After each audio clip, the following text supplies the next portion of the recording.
Hey everyone, Carl, Track 13 News, out here with the Redcat Gen8.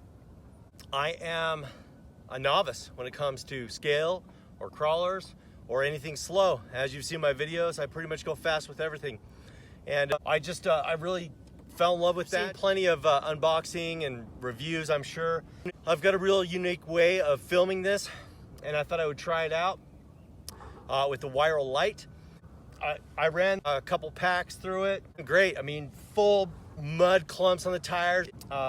Basically mud proof. I mean, it got a little mud inside, but honestly, with the wells, how they line up with the chassis, excellent.